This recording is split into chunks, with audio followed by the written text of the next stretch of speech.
दोस्तों नमस्ते। अजीत पवार के मृत्यु के बाद उनको सच्ची श्रद्धांजलि क्या हो सकती है, इस विषय पर बहुत चर्चा हो रही है। किस तरह से दी जाए अजीत पवार को सच्ची श्रद्धांजलि? उनके भतीजे रोहित पवार आजकल अलग अलग मांग कर रहे हैं।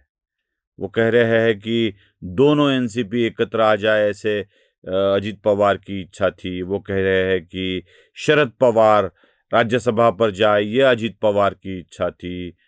अजीत पवार चाहते थे कि वो एनडीए छोड़कर रास्ते पे उतरकर संघर्ष करे। ऐसी कई बातें बताई जा रही है, लेकिन असल में अजीत पवार कुछ और चाहते थे, जो उन्होंने खुलकर बोल भी दिया था। अजीत पवार को अगर सच्ची श्रद्धांजलि देनी है तो क्या क्या करना चाहिए, ये मैं बता रहा हूं। शायद पवार परिवार मेरी सलाह लेना पसंद भी नहीं करेगा और मुझे लेनी देनी भी नहीं चाहिए, क्योंकि वो उनके परिवार का अंतर्गत मामला है। परिवार में क्या होना चाहिए वो परिवार का अंतर्गत मामला है, उसमें मैं दखल अंदाजी नहीं दूंगा। लेकिन उनका परिवार जो राजनीति में काम कर रहा है, उस विषय पर मेरी राय मैं रखता हूं, क्योंकि जो अजीत पवार ने कहा था वही महत्वपूर्ण है मेरे लिए, तो कम से कम। आप जानते हैं, पिछले लोकसभा चुनाव में अजीत पवार ने अपनी पत्नी सुनेत्रा पवार को बारामती लोकसभा क्षेत्र से चुनाव के मैदान में उतारा था। अजीत पवार ये चाहते थे कि सुनेत्रा अजीत पवार बारामती की सांसद बने। बारामती की सांसद बनने के बाद विकास कैसे किया जाएगा, क्या क्या किया जाएगा, ये सारी बातें अजीत पवार बता रहे थे। जब सुनेत्रा पवार मैदान में उतरेगी यह तय हुआ, तो शरद पवार ने भी एक बयान दिया था, और वो बयान था कि पवार घर की और बाहर की, बारामती की और बारामती के बाहर की। ये बयान भी शरद पवार ने दिया था, जो आप सबको पता है। सुप्रिया भी सुनेत्रा के खिलाफ चुनाव मैदान में उतरी थी। हालांकि सुनेत्रा पवार इस चुनाव में जीत हासिल नहीं कर पाई, सुप्रिया जीत गई। लेकिन अजीत पवार की यही इच्छा थी कि सुनेत्रा बारामती की सांसद बने। वो नहीं हो पाया, इसलिए उन्होंने राज्यसभा पर भेज दिया और बारामती में सांसद के तौर पर सुनेत्रा आने लगी। देखिए, वो बारामती की सांसद बनकर दिल्ली चली जाए, ये अजीत पवार चाहते थे। ये हो न सका। अजीत पवार ने उन्हें मुंबई में सांसद बना दिया और बारामती में रहने के लिए कहा। वो बारामती में दिल्ली वाली सांसद बनकर रहने लगी। लेकिन अजीत पवार की इच्छा थी कि अपनी पत्नी सुनेत्रा पवार सांसद बने, वो भी बारामती लोकसभा क्षेत्र की। तो आदरांजलि क्या होनी चाहिए शरद पवार के घर में? सुनेत्रा पवार को बारामती की सांसद बनाया जाए।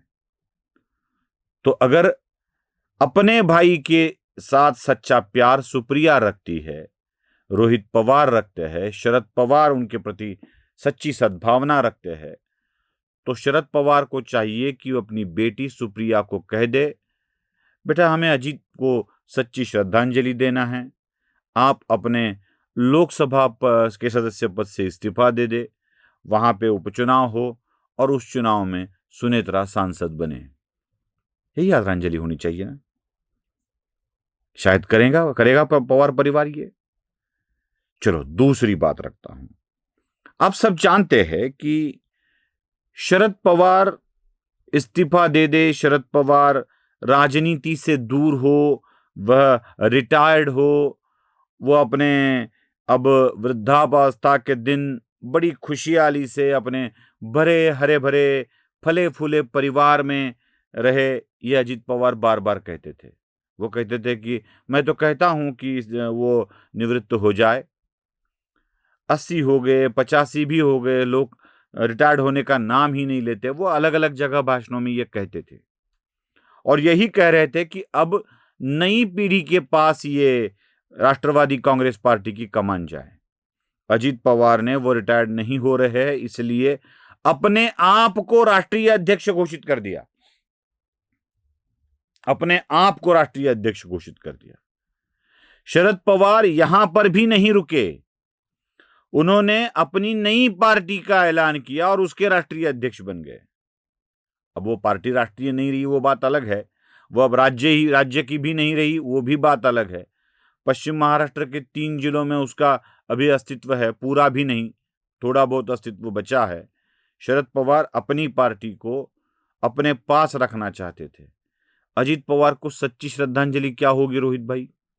यही होगी ना कि अजीत पवार के इच्छा अनुसार शरद पवार अपने आप को निवृत्त घोषित कर दे, राजनीति से पृथक हो जाए और मार्गदर्शक के रूप में अपने सारे परिवार को मार्गदर्शन करते रहे, वही निर्णय ले, वही मार्गदर्शन करे। अगर अजीत पवार को सच्ची श्रद्धांजलि अर्पित करनी है तो शरद पवार को चाहिए कि अब राजनीति छोड़ दे। अजीत पवार को अगर सच्ची श्रद्धांजलि अर्पित करनी है तो क्या होना चाहिए? और कुछ होना चाहिए। आप जानते हैं 2019 के प्रारंभ में 80 घंटे के लिए अजीत पवार और देवेंद्र फडणवीस ने शपथ ले ली थी महाराष्ट्र के मंत्रिमंडल में।